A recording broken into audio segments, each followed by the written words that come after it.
नमस्कार, यो हो समाचारमा स्वागत छ। म दिपेश घिमिरे। म अपेक्षा तिमिल सेना। सुरु गरौँ अहिलेसम्मका प्रमुख समाचारबाट।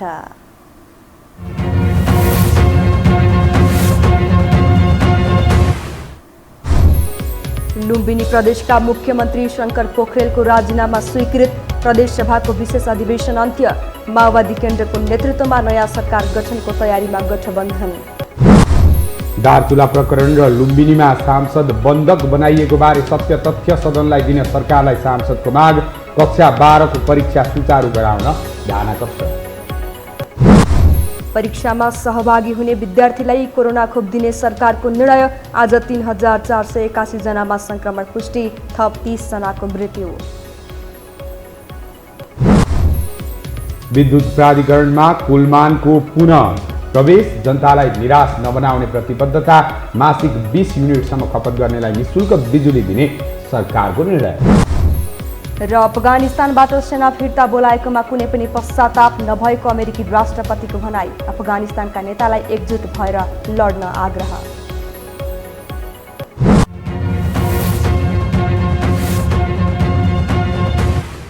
अब समाचार विस्तारमा।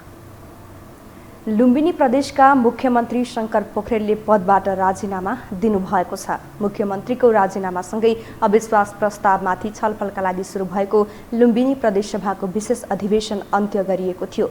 आज दिउँसो 1 बजे सुरु भएको विशेष अधिवेशनमा नेपाली कांग्रेस, नेकपा माओवादी केन्द्र, जनता समाजवादी पार्टी र राष्ट्रिय जनमोर्चाका सांसदले अविश्वास प्रस्तावमाथि बोलेका थिए। सत्तारूढ नेकपा एमाले बहिष्कार गरेको प्रदेशसभामा मुख्यमन्त्री पनि अनुपस्थित भएपछि सभामुख पूर्णबहादुर घरतीले मुख्यमन्त्रीको जवाफका लागि प्रदेशसभा 1 घण्टाका लागि स्थगित गर्नुभएको थियो। त्यसपछि बसेको बैठकमा प्रदेश प्रमुख कार्यालयबाट प्राप्त मुख्यमन्त्रीको राजीनामा सम्बन्धी पत्र पढेर प्रदेशसभाको विशेष अधिवेशन अन्त्य गरिएको हो। यता प्रदेश प्रमुख अमिक शेरचनले मुख्यमन्त्रीको राजीनामा आएसँगै बहुमतको नयाँ सरकार गठनका लागि आह्वान गर्नुभएको छ। शेरचनले भोलि दिउँसो 3 बजेसम्मको समय दिएर बहुमतको सरकार गठनका लागि दाबी पेश गर्न आह्वान गर्नुभएको हो। जसपाका अध्यक्ष उपेन्द्र यादवले अर्का अध्यक्ष महन्त ठाकुर सहितका नेताहरूलाई पदबाट हटाएपछि ठाकुर पक्ष थप सङ्कटमा परेको छ। फरक पार्टी बनाएर जाने कि जसपामै अन्तर्सङ्घर्ष गर्ने भन्नेमा यो पक्ष रुमलिएको छ। एक रिपोर्ट। घरको न घाटको अवस्था कस्तो हुन्छ भनेर यति बेला जनता समाजवादी पार्टी जसपाबाट निकालिएको महन्त ठाकुर र राजेन्द्र महतो पक्षलाई हेर्दा थाहा हुन्छ। किनकि बहुमत गुमाएर पार्टी नै गुमाएका अध्यक्ष महन्त ठाकुरलाई सोमबार उपेन्द्र यादव पक्षले वैधानिक रूपमै जसपाको अध्यक्षबाट हटाएको छ। अध्यक्ष उपेन्द्र यादव पक्षले कार्यकारिणी समिति मार्फत साउन 12 मा गरेको निर्णयलाई सोमबार निर्वाचन आयोगले मान्यता प्रदान गरेपछि ठाकुर सहित उनको पक्षमा रहेका केन्द्रीय कार्यकारिणी समितिका 16 सदस्यकै पार्टीगत हैसियत गुमेको छ। यो सँगै आयोगको अभिलेखीकरणमा अब अध्यक्ष ठाकुर सहितका सबै केन्द्रीय सदस्यको हैसियत साधारण सदस्यमा सीमित बनेको छ। अब ठाकुर महत्व पक्षका अघि छुट्टै पार्टी दर्ता गर्ने वा अन्तर्सङ्घर्ष गरेर जसपामै रहने भन्ने 2 कठिन विकल्प बाँकी छन्। तर जसपाको विवाद यतिमै सकिएको छैन। आयोगको निर्णय विरुद्ध ठाकुर महत्व पक्ष अदालत गएको छ।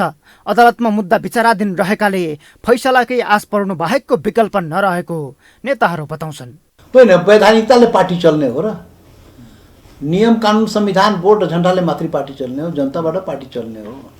त्यसैले उपेन्द्रजीले जुन गर्नुभयो यो चाहिँ राम्रो गर्नु भएन।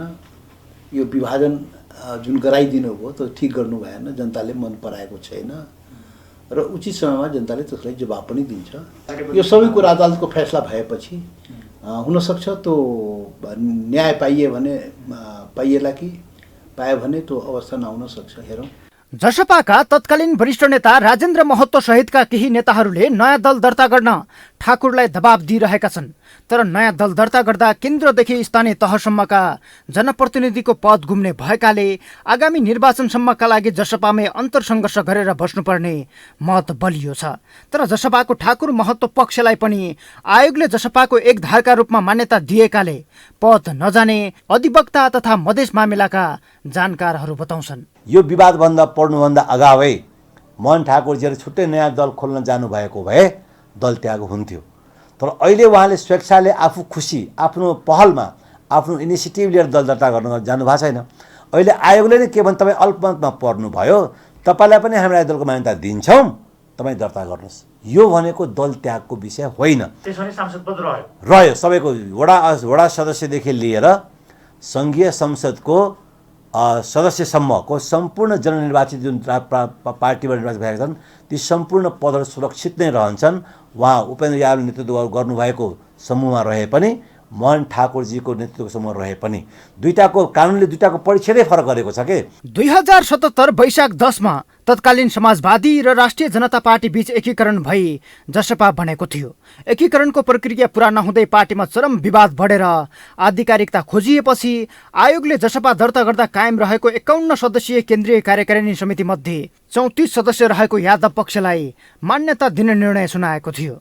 यद्यपि जसपा विभाजनलाई सत्ता भोगसँग जोडेर पनि विश्लेषण गर्न सकिन्छ। सत्ताको न्यानो ताप्न जुन हदसम्म पनि गिर्न तयार हुने प्रवृत्तिकै कारण टुटफुटको श्रृङ्खला चल्ने गरेको विश्लेषकहरू दाबी गर्छन्। त्यो पार्टी नै होइन पहिलो कुरा। उहाँहरू चाहिँ पदमा जानको लागि झुन्डामुन्डा फर्म हो, भेटघाट गर्ने एउटा फर्म हो, गेट टुगेदर गरेर अपर्च्युनिटी क्राफ्ट गर्ने हो।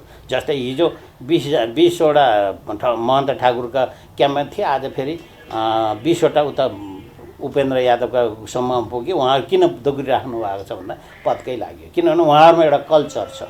अब उहाँहरूमा कल्चर, डाक्टर भए कतिवटा दाइजो आउँछ, इन्जिनियर भए कति आउँछ, रानी मन्त्रीको छोरो या छोरी भए त्यो बिग्छ। उहाँहरूको यो बिहा गर्ने कल्चरदेखि लिएर धेरै कल्चरमा असर गर्ने भएको कारणले उहाँलाई मन्त्री चाहिएको छ। जसपा विभाजन ठाकुर महत्त्व पक्ष तत्कालीन प्रधानमन्त्री केपी शर्मा ओलीको सरकारमा सामेल भएदेखि नै उत्कर्षमा पुगेको थियो।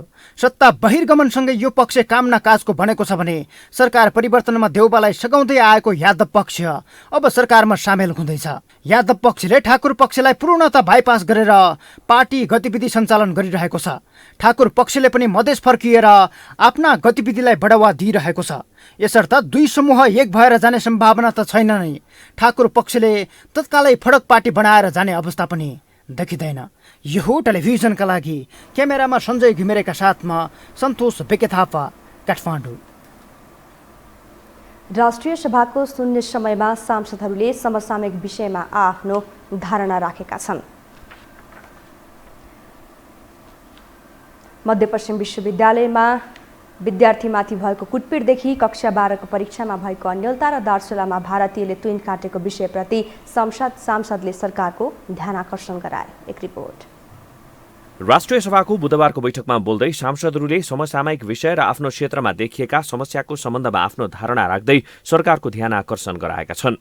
शून्य समयमा बोल्दै सांसद माया प्रसाद शर्माले मध्यपश्चिम विश्वविद्यालयमा प्राध्यापकहरूलाई बर्खास्त गर्ने र विद्यार्थीलाई कुटपिट गरी तनाव सृजना गरिएको भन्दै त्यसतर्फ सरकारको ध्यान आकर्षण गराए।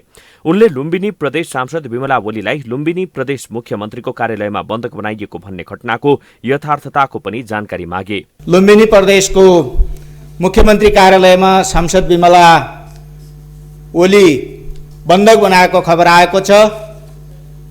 यदि त्यो हो भने त्यो निन्दनीय कार्यको भर्त्सना गर्दै त्यसको यथार्थ के हो जानकारी पाऊ। सांसद विमला राई पौडेलले कक्षा 12को परीक्षा स्थगित हुँदा लाखौं विद्यार्थीको भविष्य चौपट परेको भन्दै शिक्षा र स्वास्थ्यका विज्ञहरू बसेर कक्षा 12को परीक्षालाई सुचारू गर्ने सम्बन्धमा गृह कार्य गरी परीक्षा सुचारू गराउन सरकारसँग माग गरिन्। कोरोनाको महामारीले गर्दाखेरि फिजिकल्ली प्रेजेन्स गराउन नसक्ने भन्ने खालको अवस्था त छ, तर स्वास्थ्यका विज्ञहरू र शिक्षाका विज्ञहरू एकै ठाउँमा बसेर यो 12 कक्षाको विद्यार्थीको परीक्षालाई कसरी सुचारू गर्न सकिन्छ, कसरी मूल्याङ्कन गर्न सकिन्छ, यो विषयमा सरकारले प्रष्ट होमवर्क गरेर यो विद्यार्थीहरूको चाहिँ भविष्यलाई चाहिँ अन्योलमा पार्ने काम नगरिकन यो परीक्षा सुचारू गरोस् भनेर म सरकारसँग अनुरोध गर्न चाहन्छु। सांसद शेरबहादुर कुँवरले महाकाली नदीको तुइन तर्ने क्रममा भारतीय एसएसबीले तुइन काटिदिएर बेपत्ता भएका दार्चुलाका जयसिंह धामीलाई ड्रोन मार्फत खोज्ने भनिएको भए पनि भारतीय सीमा क्षेत्रमा ड्रोन उडान गर्न नदिएको समाचार आएको भन्दै सरकारले भारत सरकारसँग गरेको पहल सदनलाई जानकारी गराउन माग गरे।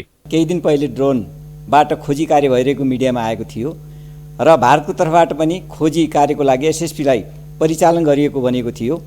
सरकारले गठन गरेको छानबिन आयोग घटनास्थलबाट फिर्ता भएको भारतीय सीमा क्षेत्रमा ड्रोन उडान गर्न नदिएको समाचार आएको छ।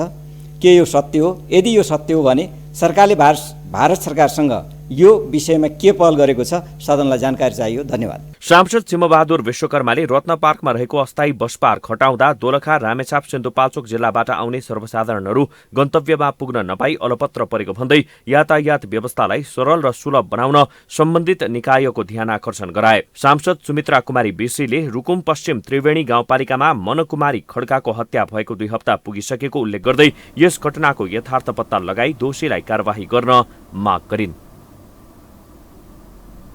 अब बाँकी समाचार। सभामुख अग्निप्रसाद सापकोटाले अमेरिकी सहयोग परियोजना एमसीसीमा राष्ट्रिय सहमति होस् भन्ने चाहना रहेको बताउनु भएको छ। सभामुख सापकोटाले यदि राष्ट्रिय सहमति हुन नसके पनि संसदमा भएका दलहरूबीच सहमति हुनुपर्ने र त्यो पनि नभए सत्ता गठबन्धनमा रहेका दलहरूबीच सहमति हुनुपर्ने बताउनु भयो।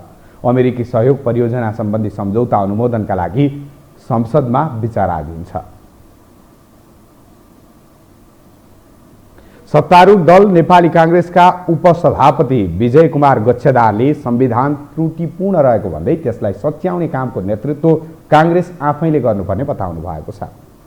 पूर्व उपप्रधानमन्त्री समेत रहनुभएका गच्छेदारले आफ्नो 50 वर्षे राजनीतिक इतिहास नै समाप्त पार्ने गरी ललिता निवास प्रकरणको नाममा अख्तियार दुरुपयोग अनुसन्धानले आफूमाथि दुश्मनी साध्ने काम गर्नु अन्ततः संविधानमा त्रुटि हुनु रहेको उल्लेख गर्दै यसलाई सच्याउने कामको नेतृत्व कांग्रेस आफैले गर्नुपर्ने तर्क गर्नुभएको हो।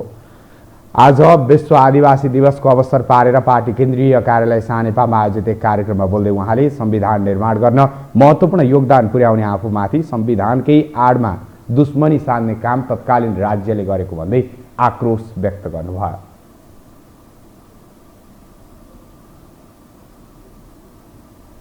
मलाई राज्यले देशले विगतको सरकारले ममाथि प्रहार गर्यो मलाई थाहा छ। अख्तियारको सुधार आएको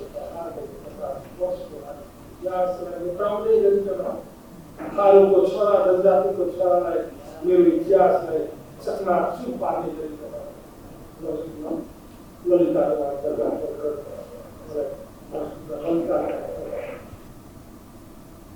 कार्यक्रममा बोल्दै नेपाली कांग्रेसका सहमहामन्त्री डाक्टर प्रकाश शरण महतले पार्टीका वरिष्ठ नेता रामचन्द्र पौडेल पक्षले सभापति शेरबहादुर देउवामाथि गलत सन्देश दिने गरी प्रचार गरेको भन्दै आपत्ति जनाउनु भयो।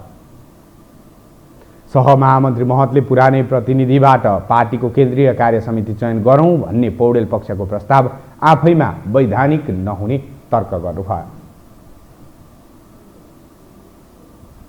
पछिल्लो 24 घण्टामा नेपालमा थप 3481 जनामा कोरोना संक्रमण पुष्टि भएको छ। स्वास्थ्य तथा जनसङ्ख्या मन्त्रालयका अनुसार 16656 जनाको कोरोना परीक्षण गर्दा पीसीआर विधिबाट 2616 र एन्टिजेन विधिबाट 865 जनामा संक्रमण पुष्टि भएको हो।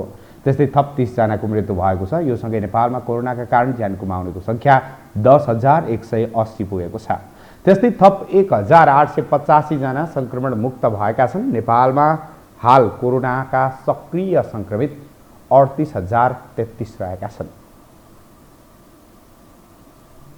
परीक्षामा सहभागी हुने विद्यार्थीले अब प्रवेश पत्रका आधारमा कोरोना विरुद्धको खोप पाउने भएका छन्। संयुक्त विद्यार्थी संगठनले कोरोना महामारीका बेला परीक्षार्थीलाई अनिवार्य रूपमा खोपको व्यवस्थापन गर्न दबाब दिँदै आएको बेला सरकारले यस्तो निर्णय गरेको हो। विद्यार्थीले अब प्रवेश पत्रका आधारमा काठमाडौँ जिल्लाका 3 स्थानबाट कोरोना विरुद्धको खोप पाउने भएका छन्। सरकारले 55 देखि 60 हजार विद्यार्थीलाई यसरी खोप लगाउने जनाएको छ।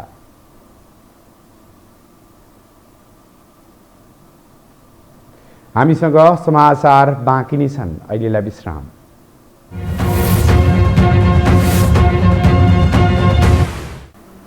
विश्रामपछि स्वागत छ। अब बाँकी समाचार। सरकारले मासिक 20 युनिटसम्म खपत गर्ने विपन्न वर्गका ग्राहकहरूलाई निःशुल्क विद्युत उपलब्ध गराउने निर्णय गरेको छ।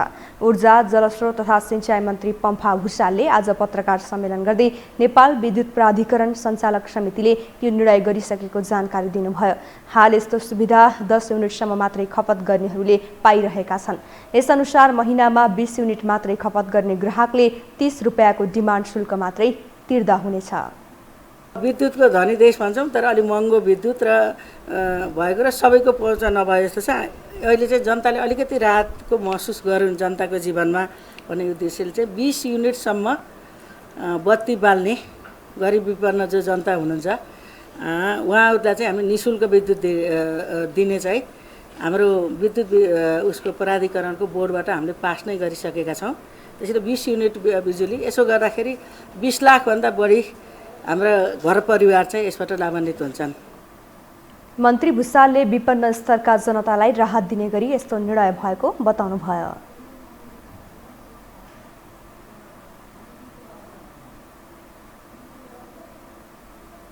नेपाल विद्युत प्राधिकरणको कार्यकारी निर्देशकमा कुलमान घिसिङले पुनः नियुक्त पाएका छन्।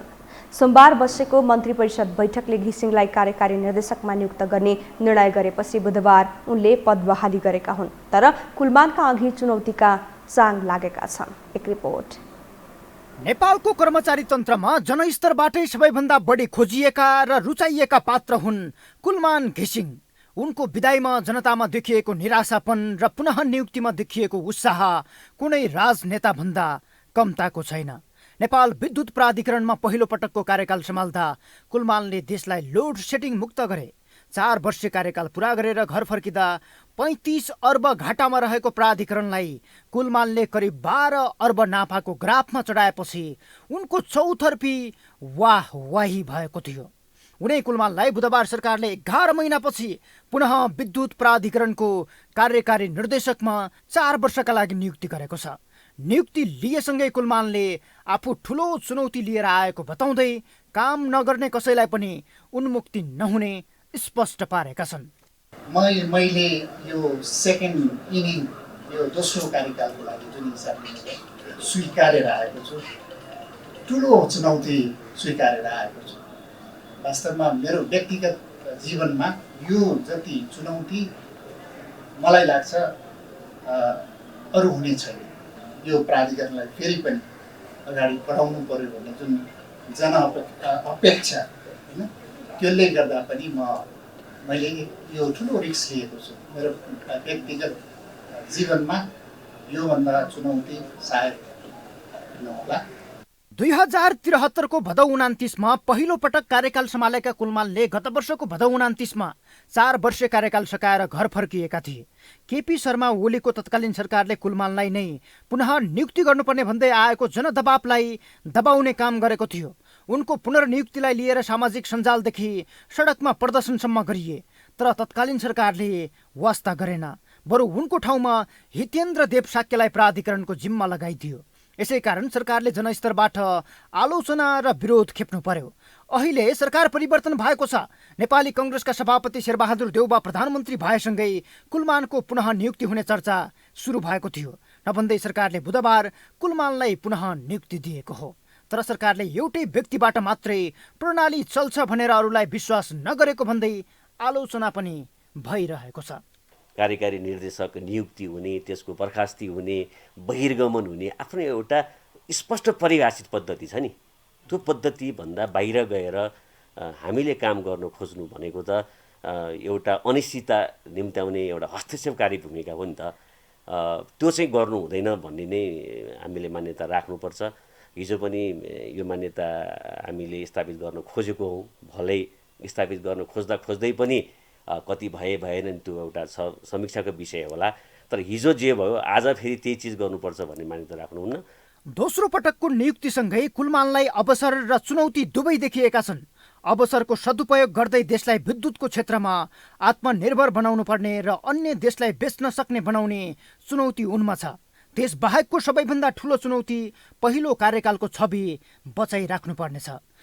अब मैले आगामी हाम्रो प्रायोरिटी के हुन्छ भन्ने कुरामा छोटो एक कुरा गरेर भन्दा पनि कामै गर्नुपर्नेछ। हामी धेरै कुरा गरेर काम भएन भने त्यो फ्रस्ट्रेसन हुन्छ। त्यो भएको हुनाले केही कुराहरू हामी तत्काल गर्नुपर्ने कुराहरू छन्, केही कुराहरू लङ टर्ममा गर्नुपर्ने कुराहरू छन् र केही कुराहरूलाई चाहिँ सर्ट टर्ममा, मिडियम टर्ममा गर्नुपर्ने कुराहरू छन्। यी विषयहरूलाई हामी फोकस गरेर जान्छौँ।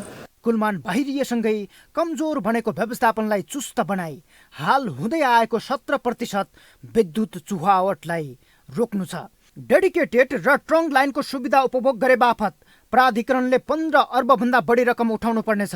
त्यस्तै गत आर्थिक वर्ष प्राधिकरणको नाफा अघिल्लो वर्षको तुलनामा करिब 8 अर्बले घटेको छ। यसलाई पनि बढाएर नाफाको ग्राफलाई उचाइमा पुर्याउनु पर्ने चुनौतीहरू छन्, जसमा कुलमानले कस्तो कार्यकौशलता देखाउँछन् त्यसले उनको पुनर्नियुक्तिलाई सार्थक बनाउनेछ। यो हो टेलिभिजनका लागि क्यामेरामा सञ्जय घिमिरेका साथमा सन्तोष बिके थापा, काठमाडौँ। नेपाल विद्युत प्राधिकरणको प्रबन्ध निर्देशकमा पुनः कुलमान घिसिङ नियुक्त भएका छन्। गत वर्ष उनको कार्यकाल सकिएपछि पुनः नियुक्तिको लागि दिनहुँ प्रदर्शन भएका थिए, तर घिसिङलाई तत्कालीन सरकारले चासो दिएको थिएन। 11 महिनापछि प्राधिकरणको कार्यकारी निर्देशकमा घिसिङ पुनः नियुक्त भएसँगै सर्वसाधारण उत्साहित बनेका छन्। एक रिपोर्ट। 2073 भदौ 29 गते विद्युत प्राधिकरणको कार्यकारी निर्देशकका रूपमा नियुक्त भएका कुलमान घिसिङ 2077 भदौ 29 गते नै आफ्नो 4 वर्षे कार्यकाल पूरा गरेर बिदा भएका थिए। त्यसबेला उनलाई नै पुनः दोहोर्याउनु पर्ने माग जनस्तरमा चुलिएको थियो। उनको पक्षमा दिनहुँ जसो प्रदर्शन भए। जनस्तरबाट आवाज उठे पनि तत्कालीन प्रधानमन्त्री केपी शर्मा ओलीले त्यसमा रुचि भने देखाएका थिएनन्। तर नयाँ सरकार गठन भएसँगै प्रधानमन्त्री शेरबहादुर देउवा, नेकपा माओवादी केन्द्रका अध्यक्ष पुष्पकमल दाहाल प्रचण्ड र ऊर्जा मन्त्री पम्फा भूषाल बीच प्राधिकरणमा घिसिङलाई पुनः ल्याउने सहमति भएको थियो। घिसिङको यसअघिको कार्यकालमा सुरु गरेका धेरै आयोजना प्राधिकरणको वर्तमान नेतृत्वले अघि बढाउन नसकेको र प्राधिकरण फेरि पहिलेकै अवस्थामा फर्किने जोखिम हुने ठहर गर्दै घिसिङलाई फेरि प्राधिकरणमा ल्याउने निर्णयलाई मन्त्री परिषद बैठकले अनुमोदन गरेको थियो। यता सर्वसाधारण पनि लामो समयको पर्खाइपछि कुलमान घिसिङ प्राधिकरणमा नियुक्त भएपछि उत्साहित भएका छन्। समग्रमा मलाई व्यक्तिगत मात्रै नभइकन सारा नेपालीलाई नै खुसीको कुरो जस्तो लाग्छ मलाई यो, किनभने उहाँले अब यत्रो घाटामा भएको हाम्रो प्राधिकरणलाई फाइदामा लानुभयो होइन। लोड सेटिङको यत्रो लोड सेटिङ दिनको 18 घण्टासम्म हामीले लोड सेटिङ थेक्न परेको थियो, त्यो अहिले परेन। त्यो चाहिँ साह्रै खुसीको कुरो हो होइन। अब उहाँले हामीलाई आशा छ पहिला भन्दा नि अझै उहाँले राम्रो गर्दै जानुहुनेछ भन्ने होइन। र हाम्रो अलिकति म जोड्न चाहन्छु, उहाँलाई त्यो ठाउँमा अहिले लानको लागि जुन व्यक्तिहरूले राजनीतिक दलका नेताहरूले जुन व्यक्तिहरूले त्यो एउटा चासो राखेर जनताको भावनालाई भनाइलाई सुनेर त्यहाँ पुर्याउनु कोसिस गर्नुभयो, उहाँहरूलाई नै धन्यवाद। एकदम राम्रो लागेको छ मलाई। उहाँहरूले चाहिँ गरेको कार्यकालको चाहिँ सफलता पनि राम्रो थियो होइन। अब आम जनताहरूले चाहिँ यसमा खुसियाली मनाउनु पर्ने अवस्था छ।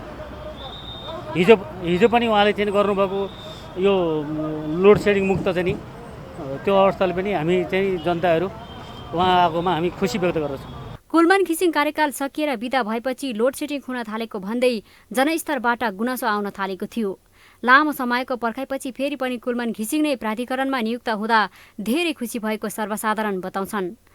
अब भने फेरि पहिलो कार्यकाल भन्दा झन बढी काम गर्ने अपेक्षा जनताले राखेका छन्। म त मेरो विचारमा चाहिँ कुलमान घिसिङलाई जस्तो व्यक्तिले ल्याउनु थियो, अहिले पहिलो नेपाल सरकार अहिले जुन ल्यायो यो सरकारको पहिलो राम्रो काम भन्ने चाहिँ म ठान्दछु। किनभने हामीले 18 देखि 22 घण्टासम्म चाहिँ लोड सेडिङ भोगिरहेको, त्यो एउटा निराकारमय भएको अवस्थामा चाहिँ कुलमान घिसिङलाई पहिला ल्याउँदाखेरि उनले चाहिँ त्यसलाई घटाएर लोड सेडिङलाई घटाएर लगभग प्राधिकरणलाई फाइदामा पुर्याएको हामी सम्पूर्ण नेपाली देश विदेश स्वदेश जहाँ बस्नेलाई पनि छर्लङ्ग छ।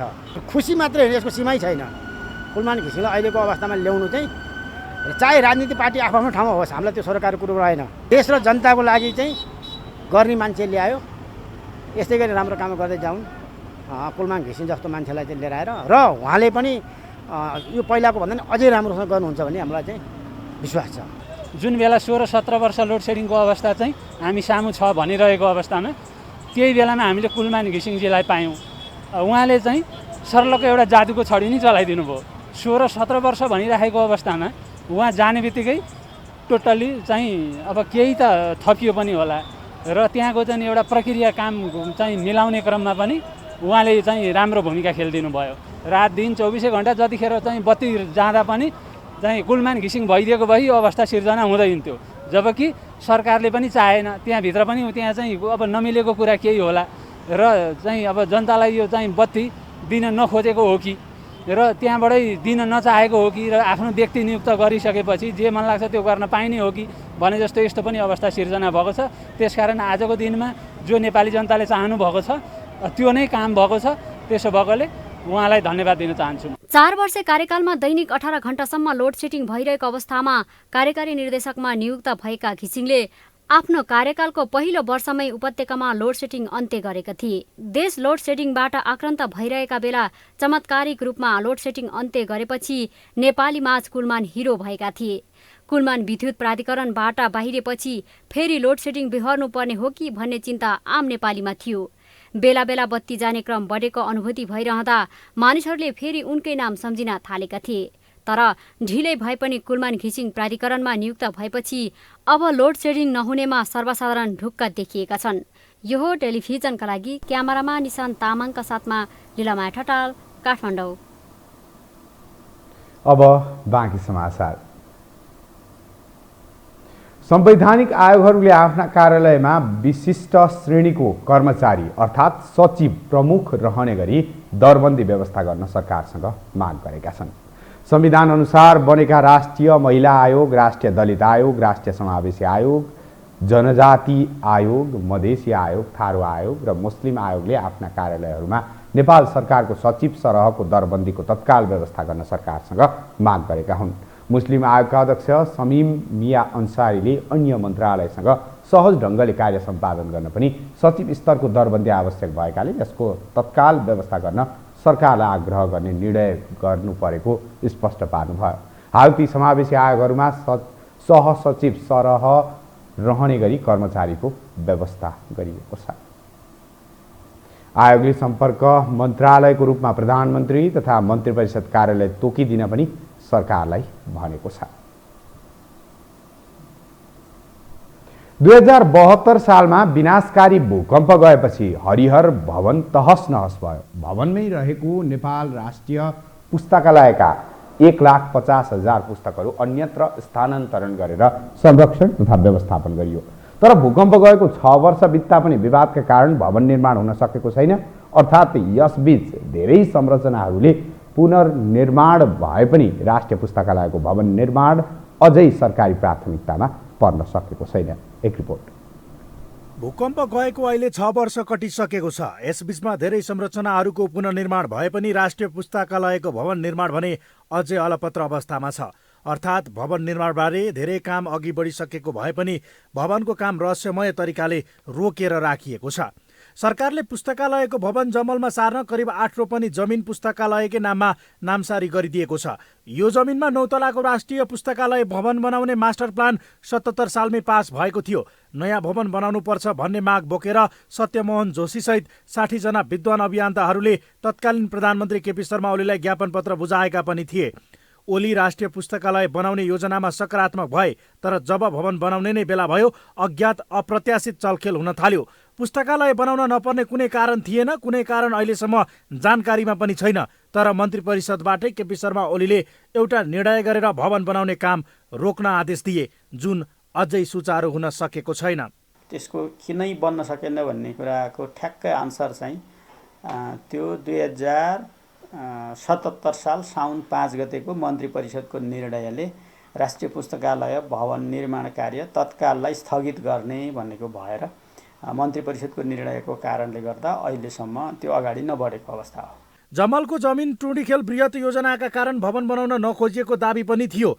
तर टुँडिखेल बृहत योजनाभित्र रानी पोखरीसम्मको क्षेत्रलाई मात्रै समेटिएको छ। ओली सरकार भूमाफियाको चङ्गुलमा फँसेको भनेर निकै आलोचना हुने गर्थ्यो। जमलको जमिनमा पनि भूमाफियाको आँखा बलेको भनेर चर्चा भइरहेको छ। तर कसले कहाँबाट कुन स्वार्थले भवन बनाउन रोक लगाएको थियो अज्ञात नै छ। त्यही कारण अहिलेसम्म पनि 1.5 लाखभन्दा बढी पुस्तकहरू गोदाममा थन्किएका छन्। 1.5 लाखभन्दा बढी पुस्तक भएको यो राष्ट्रिय पुस्तकालयमा पहिले विदेशी अनुसन्धान कर्मीहरू पनि आइपुग्ने गर्थे। पण्डित हेमराज पाण्डेसँग भएका पुराना संस्कृतका पत्रै किताब समेत यो पुस्तकालयमा छन्। जर्मनीका केही विश्वविद्यालयका विद्यार्थी अनुसन्धान कर्मीहरूको ध्यान समेत संस्कृत भाषामा थियो। उनीहरू संस्कृतको अनुसन्धान गर्न नेपालसम्म आउँथे। संस्कृत भाषा बाहेक अन्य भाषाका पनि कयौं पुस्तकहरू यस पुस्तकालयमा छन्। केही पुस्तकहरू त 200 वर्षभन्दा पुराना पनि छन् भन्ने गरिन्छ। 150 वर्ष पुराना पुस्तकको संख्या त धेरै नै छ। एकपटक नष्ट भयो भने फेरि सङ्कलन गर्न असम्भव हुने पुस्तकहरूबाट भरिएको पुस्तकालयलाई नयाँ जीवन दिन सरकार आफै सुस्त देखिएको छ।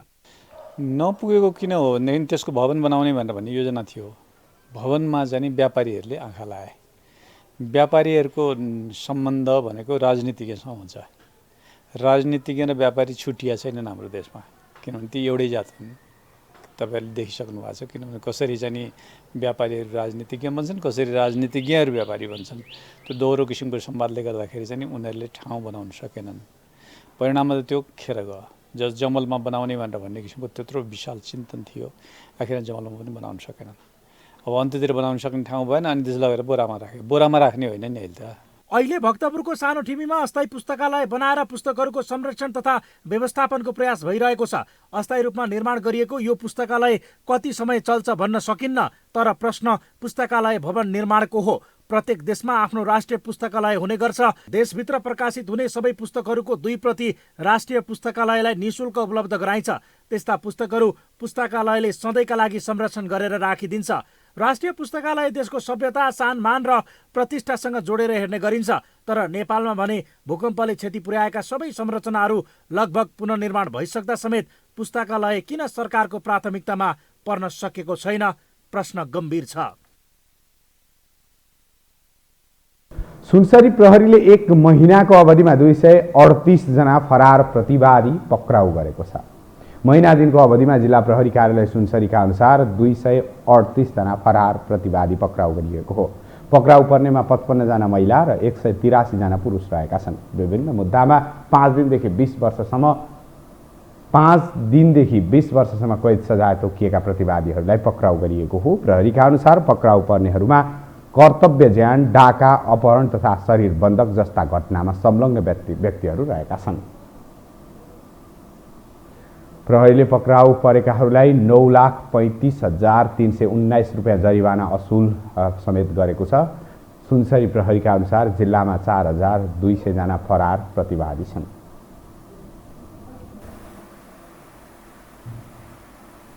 अब आर्थिक समाचार।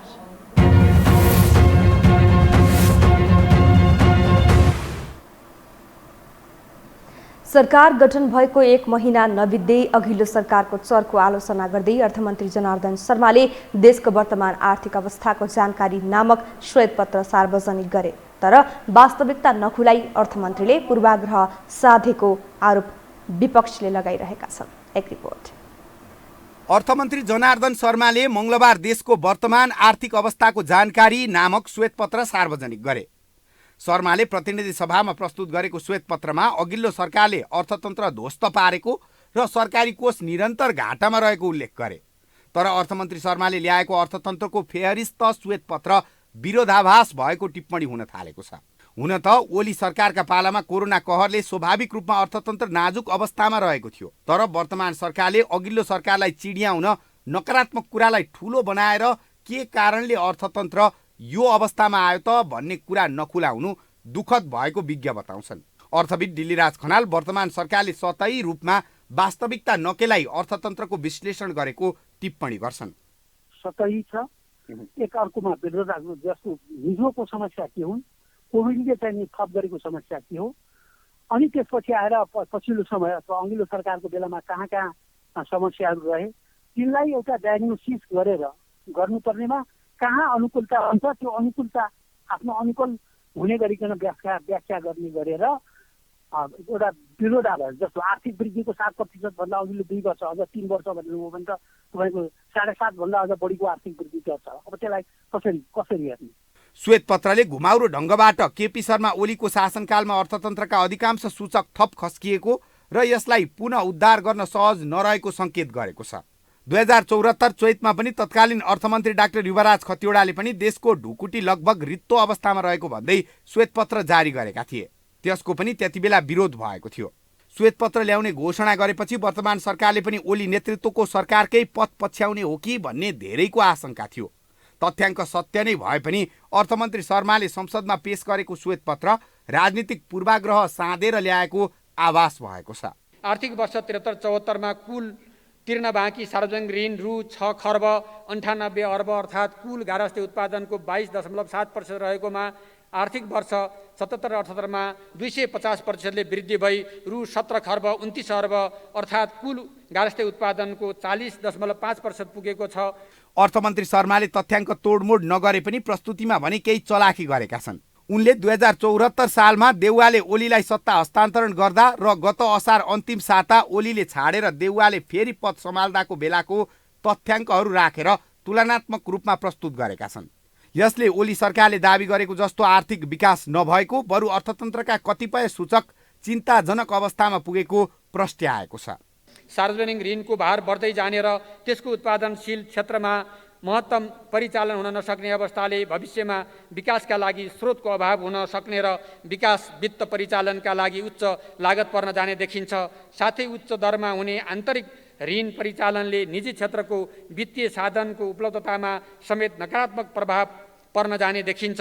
बढ्दो सामाजिक ऋणको सामा तथा ब्याज भुक्तानीका लागि राजस्वको ठूलो हिस्सा छुट्याउनु पर्ने परिस्थिति निर्माण हुने खतरा समेत रहेको छ। अर्थमन्त्री शर्माले अत्यन्तै सुविधाजनक बहुमतमा रहेको ओली नेतृत्वको सरकारले अपेक्षित गतिमा काम गर्न नसकेको तथ्यलाई तथ्याङ्कमा देखाउन खोजेका छन्। 2072 सालको भूकम्पपछिको पुनर्निर्माणले गति लिएको र अन्य प्रयासहरू समेत सकारात्मक रहेको अवस्थामा अघिल्लो सरकारले लक्ष्य अनुसार आर्थिक वृद्धि हासिल गर्न नसकेको अर्थमन्त्री शर्माले उल्लेख गरेका छन्।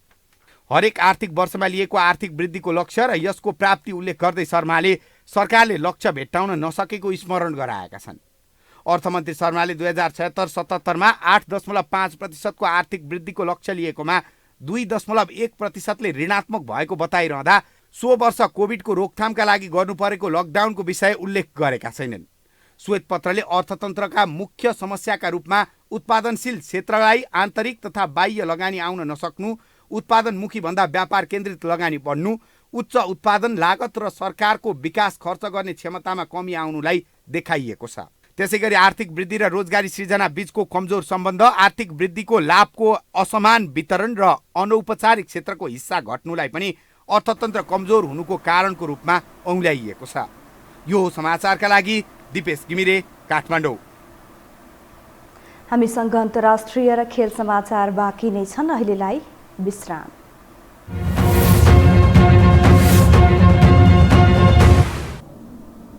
विश्रामपछि स्वागत छ। अब पालो अन्तर्राष्ट्रिय समाचारको।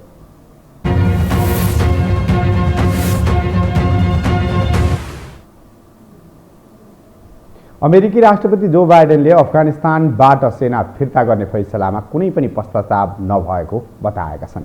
अमेरिकी सेना फिर्तापछि तालिबानले लगातार अफगानिस्तानको प्रान्तीय राजधानी कब्जा गरिरहँदा अमेरिकी राष्ट्रपतिको यस्तो प्रतिक्रिया आएको हो। अफगानिस्तानले अझै पनि हवाई सहायता प्रदान, अफगानी सैनिकको तलब भुक्तान र सैनिकलाई भोजन र उपकरणको आपूर्ति गरिरहेको उनको भनाइ थियो। बाइडेनले अफगानिस्तानका नेतालाई एकजुट हुँदै आफ्नो राष्ट्रका लागि लड्न आग्रह पनि गरेका छन्। तालिबानले कयौं सहरहरू कब्जा गरिरहेको छ भने आक्रमणलाई निरन्तरता दिइरहेको छ।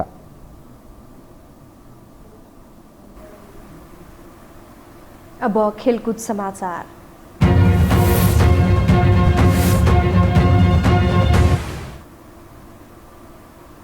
अन्तर्राष्ट्रिय क्रिकेट परिषद आइसिसी T20को नयाँ वरियतामा नेपालका 4 खेलाडी परेका छन्। आइसिसीले अपडेट गरेको नयाँ वरियतामा नेपालका 4 खेलाडी अटाएका हुन्। नयाँ वरियता अनुसार नेपालका युवा खेलाडी कुशल भुर्तेलको वरियतामा यथावत रहेका छन् भने पूर्व कप्तान पारस खड्काको वरियता सुधार भएको छ। तर पारसले भने अन्तर्राष्ट्रिय क्रिकेटबाट सन्यास घोषणा गरिसकेका छन्। यस्तै कप्तान ज्ञानेन्द्र मल्ल 94औं स्थानमा उक्लिएका छन्।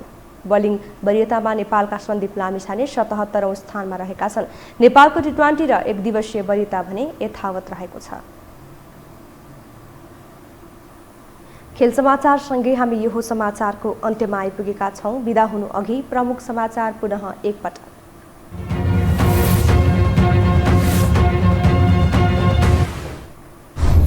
लुम्बिनी प्रदेशका मुख्यमन्त्री शंकर पोखरेलको राजीनामा स्वीकृत। प्रदेशसभाको विशेष अधिवेशन अन्त्य। माओवादी केन्द्रको नेतृत्वमा नयाँ सरकार गठनको तयारीमा गठबन्धन।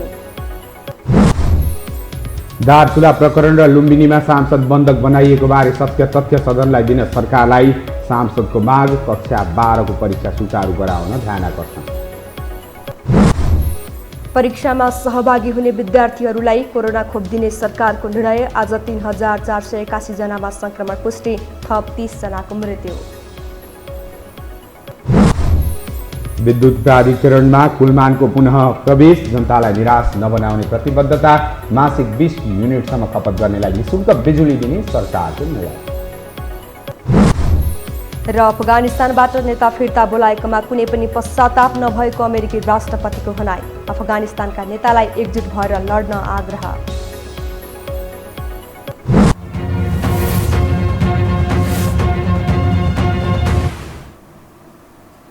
हवस् त यो समाचार सकियो। समाचार बुलेटिनका साथै यो टेलिभिजनका सम्पूर्ण कार्यक्रम यो टेलिभिजन.com, यो खबर.com, युट्युब र फेसबुकमा पनि पढ्न र हेर्न सक्नुहुनेछ। मोबाइलमा यो टिभी एप डाउनलोड गरी हामीलाई प्रत्यक्ष हेर्न सक्नुहुनेछ। तथ्यसहितको निष्पक्ष समाचारका लागि यो टेलिभिजन हेर्दै गर्नुहोला। नमस्कार।